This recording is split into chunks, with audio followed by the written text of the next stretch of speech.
p.m. I'm calling this meeting to order. In attendance are Commissioners Brooks, Matari, and Duncan, and please join me for a moment of silence.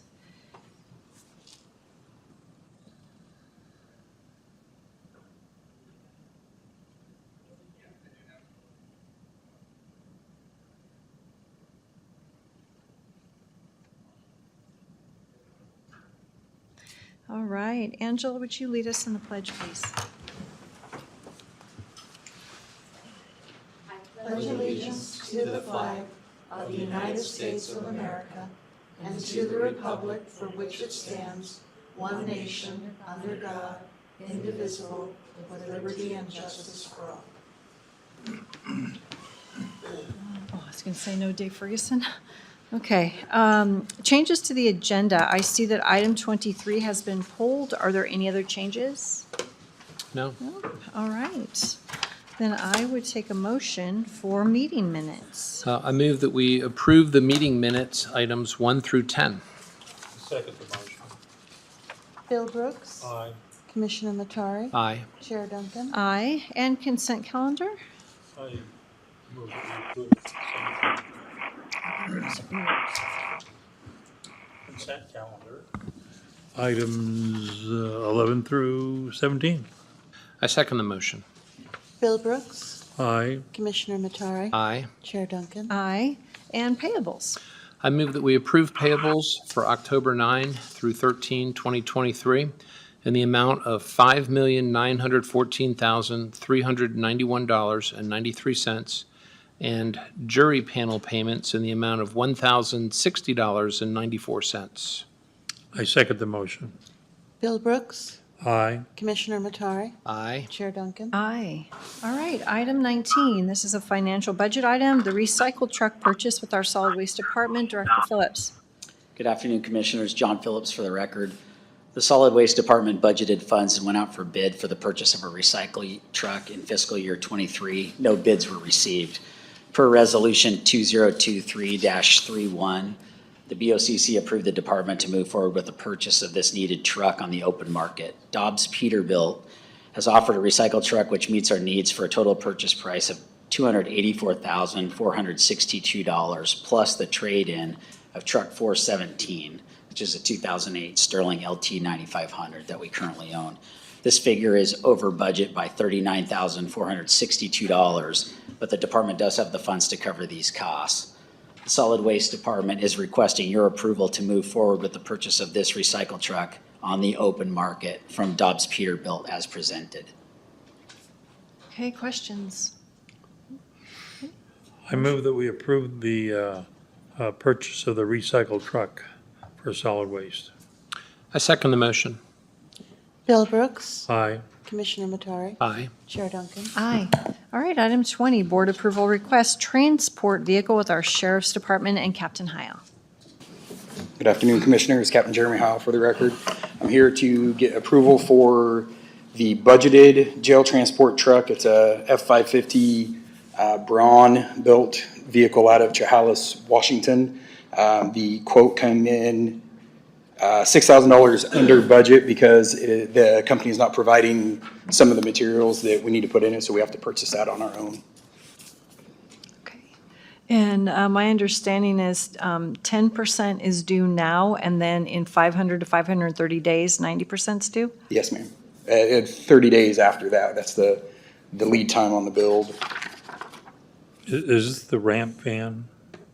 No, it's not the ramp van. This is a smaller one. The smaller one? Is it the big one? It's the big van, yes, ma'am, but it's there's a bigger option that has a ramp in it that we did not go with. It's the same one that we talked about before. Okay, It just does not have a ramp. okay. But you will still have your handicap van? Yes, ma'am. Okay. All right, questions? No questions. Okay. I move that we approve the transport vehicle with the sheriff's office. I second the motion. Bill Brooks. Aye. Commissioner Matari? Aye. Chair Duncan? Aye. Thank you, All right, Commissioners. motion carries. Thank you. All right, we'll handle items 21 and 22 together. This is a termination of ground lease AAL 2022-450. It's a T-hangar for Orth. And then the T-hangar lease AAL 2023-700, lease space 3 with Stephen Ball. And Ms. Stevenson, are you on the line? I am. Thank you, Commissioners. Kim Stevenson with the airport for the record. Yes, we would like to terminate space number 3.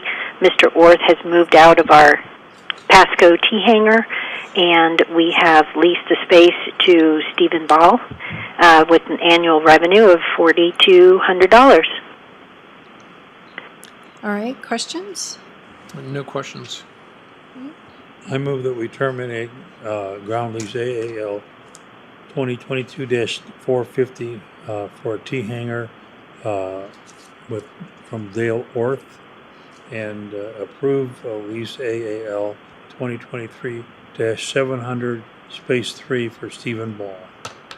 I second the motion. Bill Brooks? Aye. Commissioner Matari? Aye. Chair Duncan? Aye. All right, item 23 has been pulled. Item 24, Work Package 2, GMP, standing for Guaranteed Maximum Price, amendment to agreement between Kootenai County and Bouten Construction for Justice Building Expansion, ARPA funded, and Bouten Construction. So, Caitlin Smith or Dorian? Caitlin Smith for the record. This item is the Guaranteed Maximum Price Amendment between Kootenai County and Bouten Construction for Work Package 2 of the Justice Building Expansion, previously presented to the Board on October 3rd and moved to this meeting. This work package includes building structure, detention doors, frames, and hardware, detention glazing, elevators, mechanical, and electrical. The contract sum is $8,453,544, and Work Package 2 we propose to be funded from the American Rescue Plan Act dollars previously set aside for the Justice Building Expansion. Okay, questions? If I can just say something, based on this morning's meeting, I feel like you deferred responsibility for this project, which I appreciate the vote of confidence, but I'm just want to make sure that I understand going forward what that means to you. Well, it means that we have gotten to this point with a lot of breakdown in communication. And throughout this process, you have made a number of assurances that we will be okay. And there's really no going back. We've broken ground. And so you are the person who is most intimately involved in it. So we have to rely upon your judgment on this stuff. I mean, we could talk about this till we're blue in the face, but I guess the only option is to say no. And then what does that cost the county?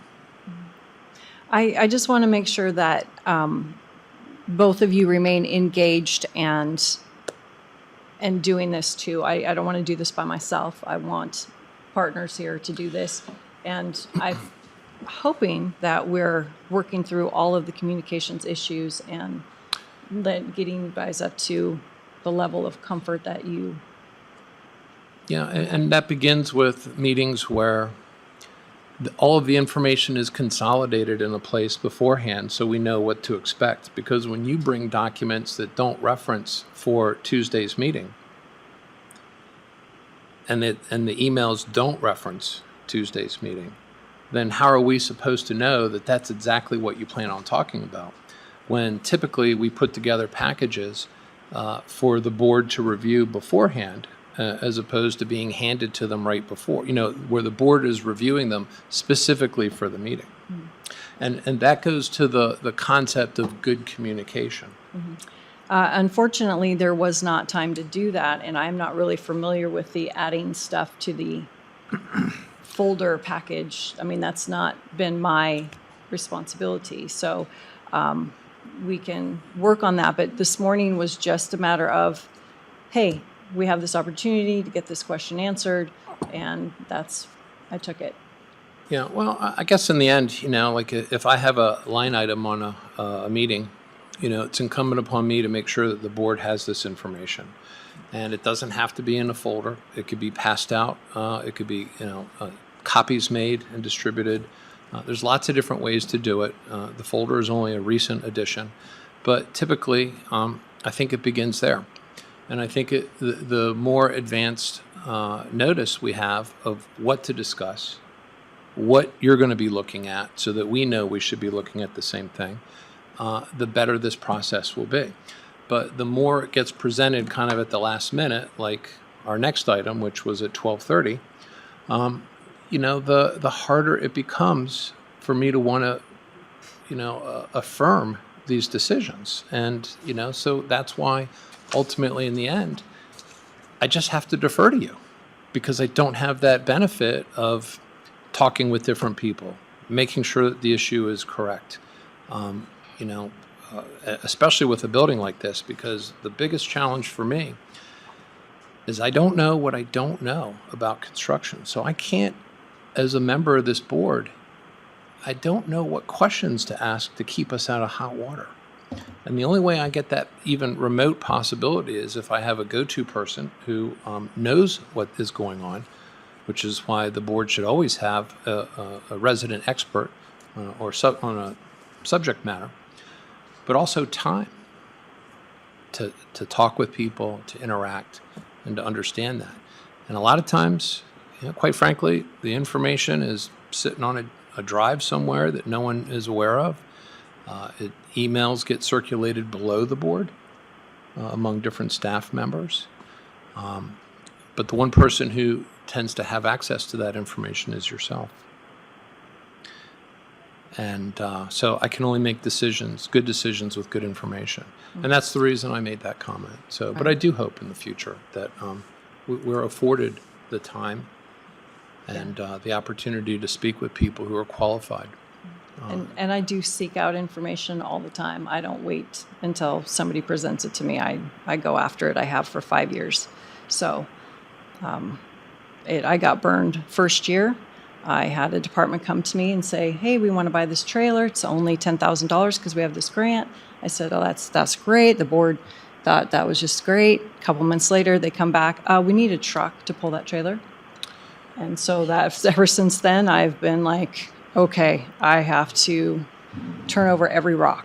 And that's what I've done. I guess my experience is a $38.3 million trailer. So... But anyhow, I've said my piece. Okay. Motion? Well, as far as going forward, we're at the point, in for a penny, in for a pound, and we are definitely into this. So we'll go ahead, but I think it becomes very clear, and everybody's aware that the key here is sharing good information. Okay, so this is item what? 24? 24.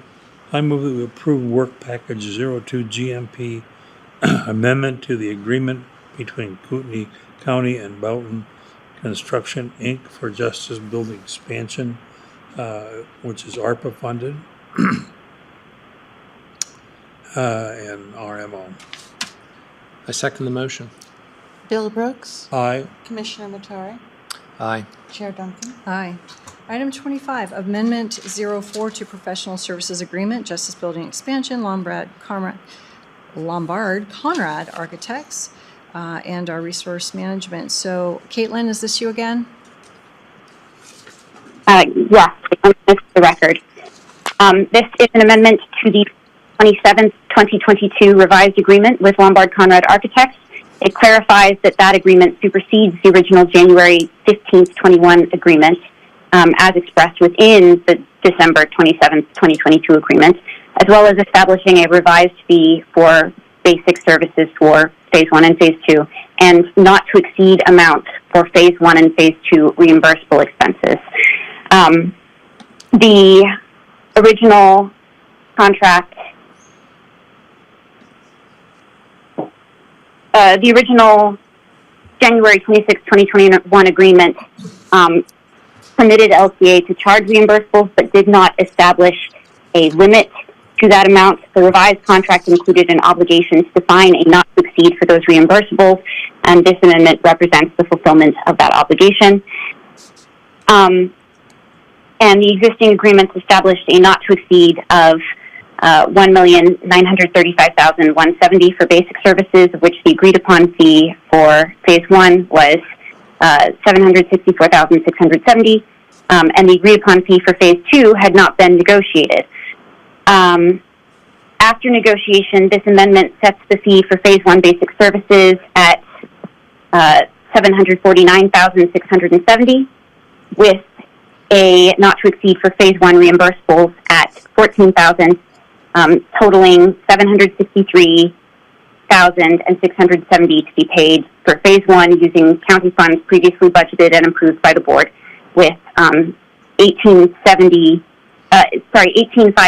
of that amount to be paid out of LATCF as also previously approved. That's the amount for Amendment 3, which went before the board on May 16th. The fee for phase two basic services is set at $1,238,000, and the not to exceed for phase two reimbursables at $800,000. These phase two expenses, totaling $1,318,000, are proposed to be paid using ARPA funds as previously determined by the board for phase two expenses. In summary, this fee, I meant 80,000, not 800. I'm so sorry. In summary, the fee identified by this amendment represents the phase one and two fee of $1,916,600 plus the amounts represented by the three previously approved amendments, amounting to $71,070, and then establishes a not to exceed amount for reimbursables of $94,000 in total. The total everything, including the reimbursable not to exceed, is $2,081,670. If approved, this amount would supersede and replace all previous agreed upon fees for LCA's basic services and reimbursables. Okay, questions? I couldn't follow any of it. Yeah, I have some questions. What? Maybe you said this, I just didn't catch it, but what was the reason for this contract change? Like, why is this going up? So, fundamentally, it's a couple things. The increase, such as it is, comes from two places. One is kind of a false increase in that they were allowed to charge reimbursables without limit. Now there is a limit, and that limit is $94,000 for both amounts. The other increase is that the contract was amended, as I said, in December of 2022, and this was in order to bring it into compliance with the requirements for federal funds, as the project is now federally funded, and that was not the case when LCA was brought on in 2021. As part of that amendment, that revision, they had originally placed the phase two fee as a placeholder where the final fee was to be a percentage of construction costs, which is not permissible for federally funded projects.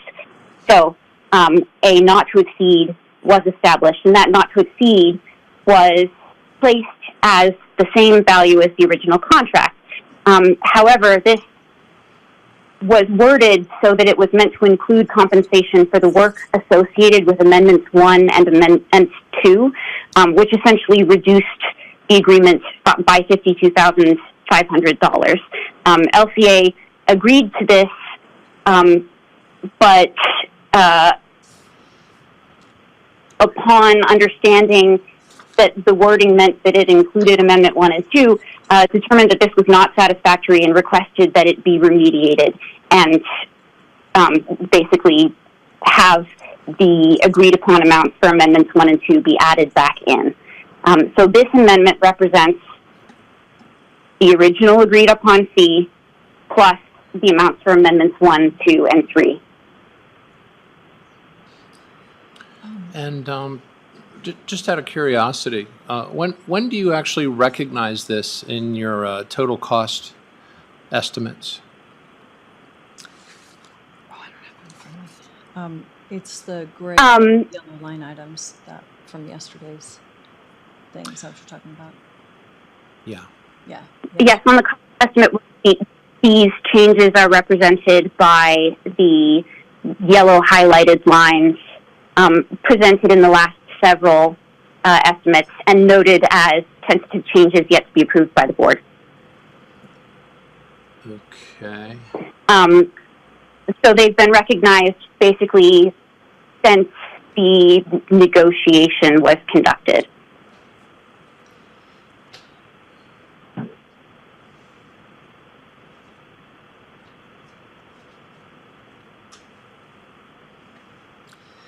Okay. Were you able to follow the legal opinion in the backup documents? I saw it, and I saw that the legal opinion was that, it was acceptable. Okay. There's a little bit more. Brandy Falcon for the record. Could we just state on the record the funding source for these changes? Yes. And I'm sorry, I'm trying to follow. So is there a change to phase 1 and a change to phase 2? Caitlin? So, and the board has been provided a spreadsheet that shows this. The change to phase 1 should be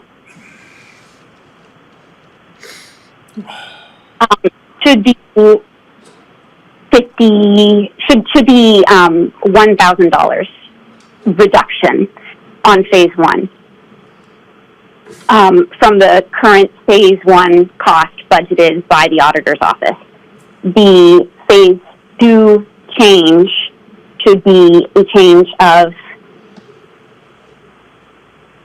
I believe, a 53,500 increase. Okay. No, hold on. We didn't. No, fund anything. let me.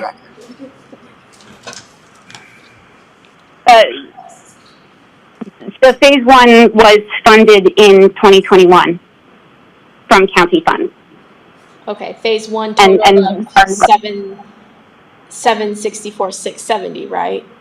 746,100 was county funded, and then 18,570 was LETCF funded. I guess your phase numbers, 1 numbers on the screen are not matching what we have had all along, so that's where I'm confused.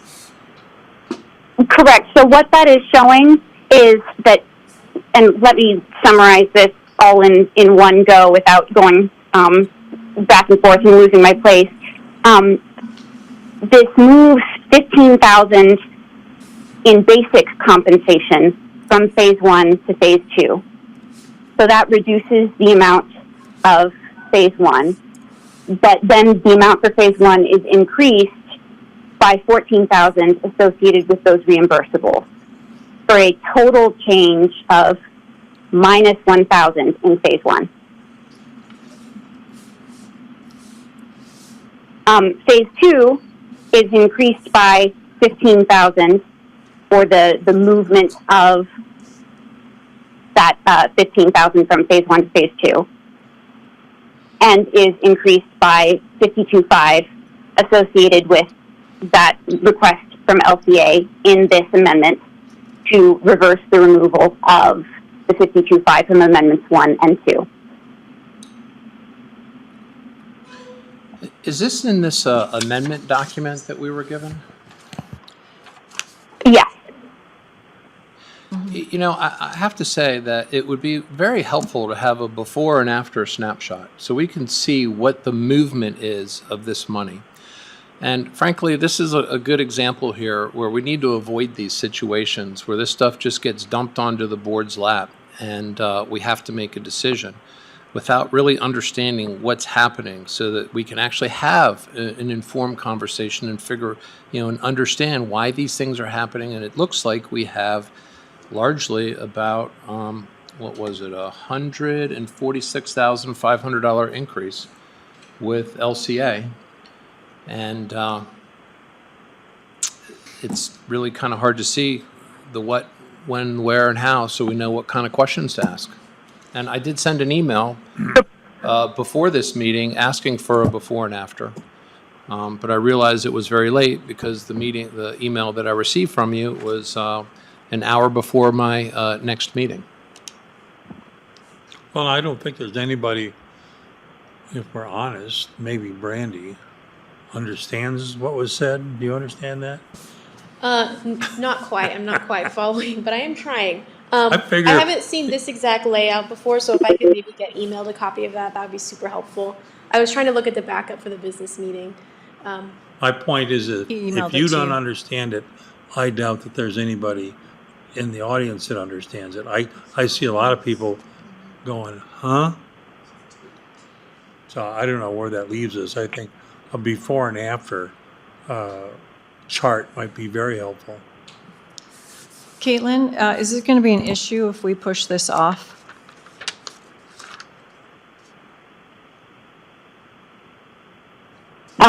Not to my understanding. Okay. All right, there's So a, what I would, go ahead. I'm sorry, this is Jody Beasy. What I would recommend is that we schedule a meeting with Bruce. We walk him through line by line detail. He can ask us any question he'd like. If Brandy would like to join us, that would be great too. We could do that as the liaison to the RMO. Then once Bruce is confident that the information is exacting, then we can certainly bring it before the board and then present it in a way so the entire board sees it as you have just described it before and after. That would be my recommendation. Yeah, well, as long as it's not overwhelming with a bunch of information that's not relevant to the decision that's at hand. It's just understanding why the change. This apparently was a contract that was signed in 2021, if Caitlin was correct? Yes. Yes, it was a contract that was signed in 2021, and that total for that contract was $1,916,600. But it was signed for, it And was, so the All right, Jody, hang on. it was signed for, it was agreed to, and so we just need the relevant information of the before, the after, what is relevantly changing, how much is it changing, and why is it changing? That's all. That's it. Don't need any. Okay. We'll put it together for you, and as I said, we will meet with you to go over it, and you can ask any questions you'd like, and then we can go from there. Yeah, I'd be happy just to have it first so I can take a look at it, and then I'll let you know if it's worth us having a meeting. Exactly. Thank you very much. Alrighty. All And right, if I may also ask, the item before the work package is approved, could you read into the record the dollar amounts? Just for the record, since it's ARPA funded, that would be helpful Yes. for audit purposes. So I think there's a work package amount and then a fee amount, and I believe the fee amount is on top of the work package, right? no. Because work package 1, the fee was in addition to the amount. So is work package 2 the same, or is it different? Kat may know the answer to that. Kat? Are you speaking to item 24? Yes. Yeah, so I think the work package 2 fee is $376,718. Is that in addition to the work package of $8.4 million? I assumed it was, because that's how work package 1 was. I assumed it was in addition, because that's how work package 1 was written. So the fee you're talking about, Brandy, is that the permitting fee? It's Bouten's fee. It's written in the contract, $376,718. So, Brandy, that amount is what portion of the listed total represents their? Okay, so the total inclusive of the fee is $8,453,544. That is correct. Dave, you want to just separate amendment, a separate motion for this because we didn't include it in the last motion? Okay. All right, so Bruce, you want to take this one? So what are we basically? Doing the same, yep, just doing it over. With a dollar amount, Yep. 8,400,000. Yes. This dollar here. If I Yes. may, so I guess I was looking at the contract and it says a lump sum amount of $376,718 as the construction manager's fee. The construction manager fee is separate and in addition to conditions, general requirements, as well as any fee. Okay, so you're saying it's included in that total amount? That's what I understood. Yeah. And that's Bouten is Okay. agreeing. Okay, Yeah. work package one was different, so I just want that clear. No, it's the same. Work pack is the same as the work pack 2 in terms of the way it was described. But I'm glad that you understand. So that Yeah, and we probably should start separating this out so that there are exact motions for the dollar amounts for the ARPA funding and That would where be that money, helpful. so that way Right. it addresses any auditing issues. sure. So what are we doing here? The 8,453,000 or the 376 and some change? Bouten was saying that it's included in that amount. So, yeah, so it's just the 8,453,544 and then ARPA funded. So those are the two things along with the work package that needs to be in the motion. The 8 million is ARPA funded. Okay, so I move that we approve work package 02 GMP amendment to agreement between Kootenai County and Bouten Construction for the Justice Building expansion that is ARPA funded in the amount of $8,453,544. I second the motion. Bill Brooks, Aye. Commissioner Matari, Aye. Chair Duncan. Aye. All right. Item 26, Resolution 2023-78. This is sole source procurement for hazardous fuel treatment project number 19 HFR 0405, Office of Emergency Management. Ms. Littlefield, are you on the phone? Yes, I am. Thank you for being patient. This is, yeah, no problem. This is Andrea Littlefield for the record. The Office of Emergency Management is seeking the board's approval for sole source procurement for the 19 HFR hazard fuels treatment project. The project numbers are 19 HFR 04 and 05. The sole source request is due to the 19 HFR's project scope requirement of additional loggers broad form, which is fire insurance. The contract must have, prior to slash burning within the project area, previous bid responses to this requirement resulted in only one responsive bidder, which is North Idaho Landscape and Forestry. Questions? No questions. Okay.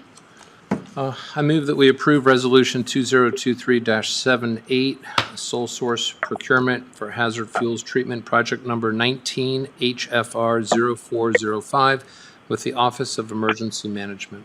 I second the motion. Excuse me. Bill Brooks, Aye. Commissioner Matari, Aye. Chair Duncan. Aye. Apparently we're boring today. Item 27, contract for services hazardous fuel treatment 19 HFR 0405, North Idaho Landscapes and Forestry LLC. Ms. Littlefield. This is Andrea Littlefield for the record. This is for contract services for the hazardous fuel treatment for the 1904 and 05, and the contract is with North Idaho Landscape and Forestry. What's the amount on that? Oh, sorry, $9,200. Okay. Questions? Nope. No questions. I move that we approve the contract for $9,200 for services for hazardous fuel treatment, 19 HFR 0405 with North Idaho Landscape and Forestry LLC. I second the motion. Bill Brooks, Aye. Commissioner Matari, Aye. Chair Duncan. Aye. Item 28, East Side Fire District Annexation Request for Williams and JBQL LLC with East Side Fire District and our Civil Deputy Prosecuting Attorney Dave Ferguson. Commissioners, this, as Chairman Duncan said, it's a request for annexation of two properties in the East Side Fire District by Donald Williams and JBQL LLC. Notice was published properly. Eastside Fire District Board heard this at a properly noticed meeting, it appears, and approved annexation. The properties do appear to be contiguous to properties already inside of the fire district, so it does appear that these properties qualify and the board should approve annexation. Okay, questions? No questions. I move that we approve the East Side Fire District annexation, request for annexation with Williams, JBQL LLC, and the East Side Fire District. I second the motion. Bill Brooks. Aye. Commissioner Matari. Aye. Chair Duncan. Aye. All right. And item 29, status pending update list. We had our update this morning. Oh,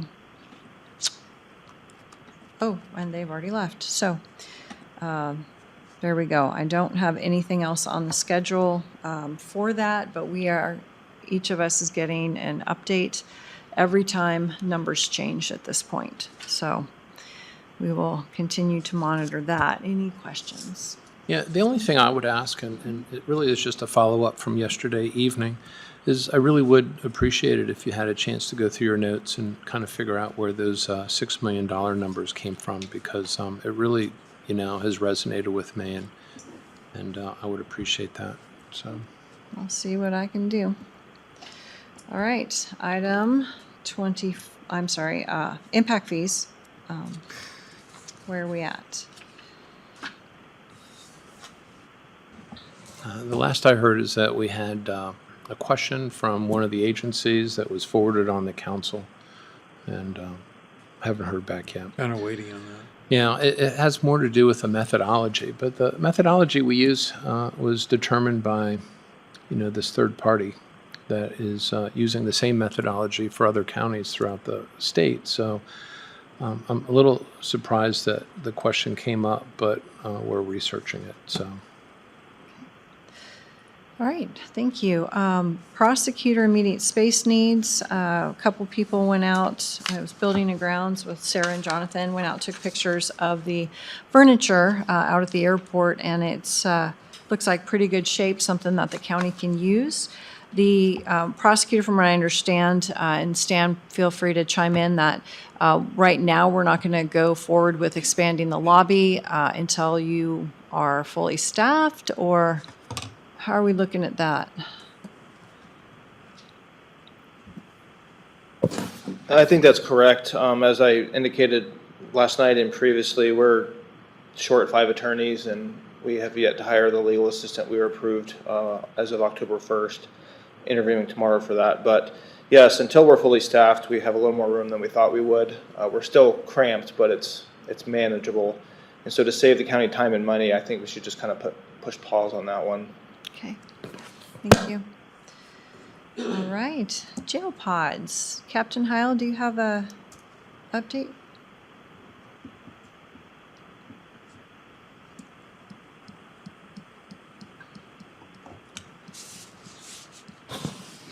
Good afternoon, Commissioners. Captain Jeremy Howell again for the record.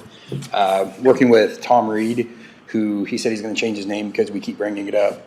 But working with him, we're going to get an RFQ put together and push it out for the contractor design. The contractor-led design build that we had discussed changing to. Okay, thank you. Yes, ma'am. Any Thank you. questions? No questions. All right. ARPA projects. Caitlin, are you handling this? Yes, Caitlin Smith for the record. For ongoing projects, as of October 17th, 2023, for the Justice Building expansion, West Garden Avenue is reopened to the center line with lane revision allowing for two-way traffic, and Avista is scheduled to perform electrical conduit relocation for the week of October 23rd, with power shutdown overnight on October 26th. Admin HVAC, a pre-response meeting and site walk was held October 11th and was well attended. RFQ responses are due November 7th. JDC HVAC, the final approval of the work has been issued and project closeout is underway. And jail generator, no update this week. Estimated release date for the RFQ is November 15th. For subawards, for the Emergency Medical Services System, EMS, first and final subaward payment for their PPE has been paid and reconciled. Project closeout is underway. No update this week on Wellspring Meadows. For Children's Village, a new/revised application was received as of October 13th, last Friday, and will be presented to the board after legal review. Okay, questions on any of the projects? I have questions. Are all of these projects on time at this point?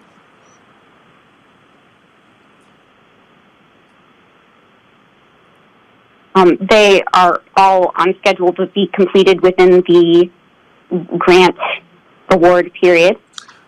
Are they on time as far as just where there should be in the schedule?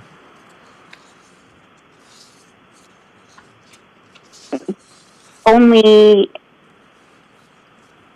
Currently, the Justice Building is scheduled, as you know. The admin HVAC is in the process of establishing the schedule once we are able to award that to a engineering firm.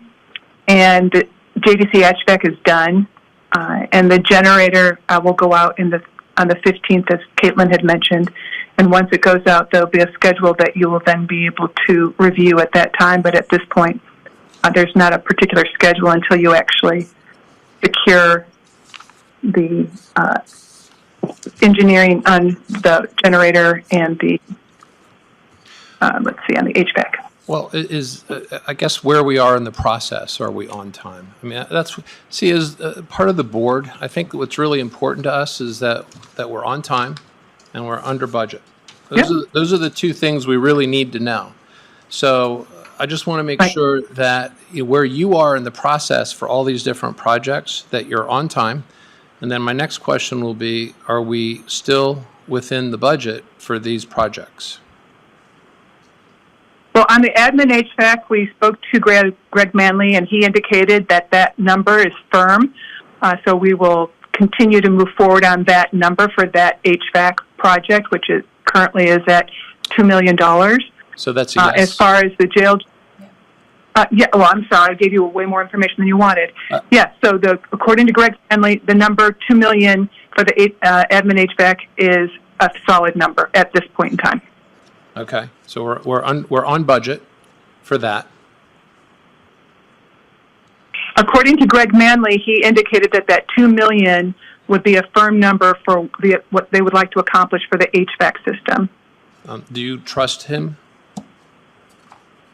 I do trust Greg. Yes, I trust him because he is the expert for this particular project.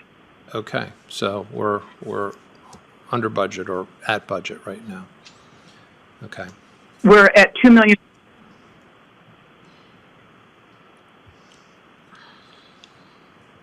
Oh, Jody, you cut off. So, sorry.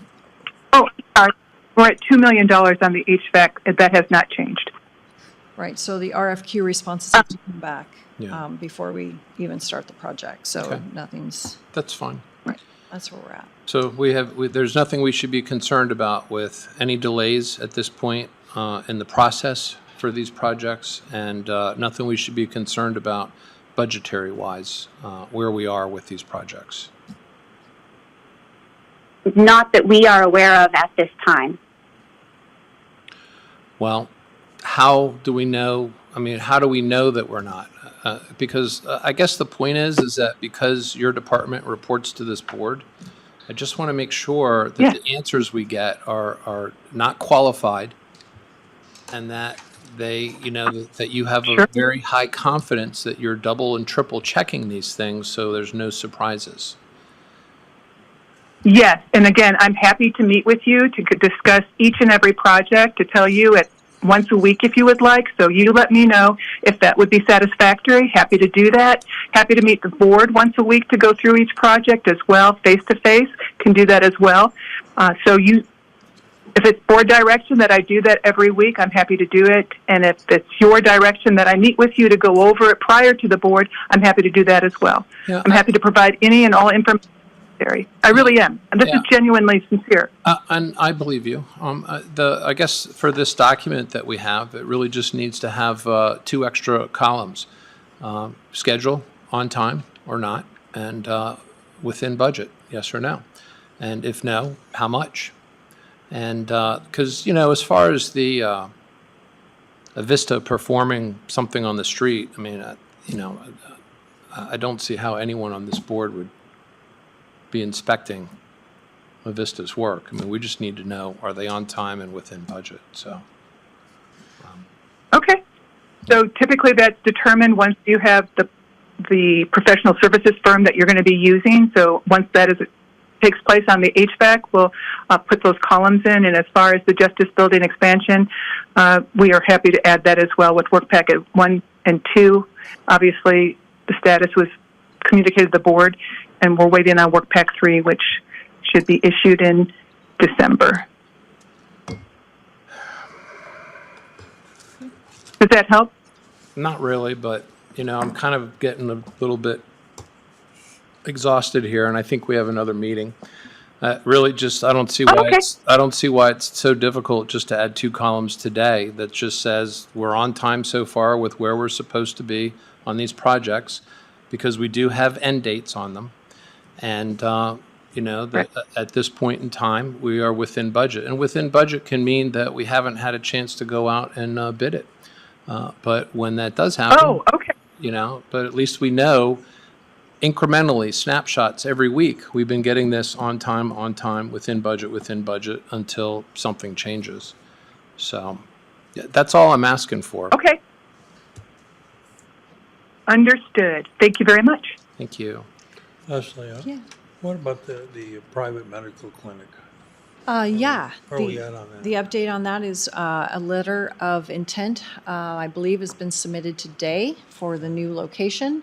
And we'll wait to hear back from the landlord and see if they will accept our terms, and then we'll go for a contract. Okay. And the other thing is, where are we at now in the search for a project manager? We'll talk about that on Thursday. We'll talk about that on Thursday. We're not where we want to be. Not where we want to be at all. Okay. So, right. That's enough. I have it on the agenda for Thursday. So, thank you, Bill. Public comment. Anybody on the line? There's a lady Come right to there. a microphone.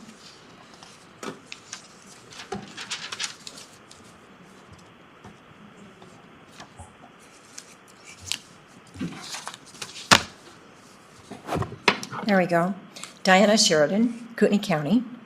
And I want to make a comment on public comment. I would like to see public comment moved from the very last thing on the agenda to a position before the consent agenda and before the action items, so that the public actually has the opportunity to comment on things that are going to come up before the board's already made decisions and moved past that item. Just had this, by the way, made the same request of the city of Coeur d'Alene, and they just switched it around. So, thank you. All right, thank you. All right, with that, 2:48 meeting adjourned. Thank you, everyone.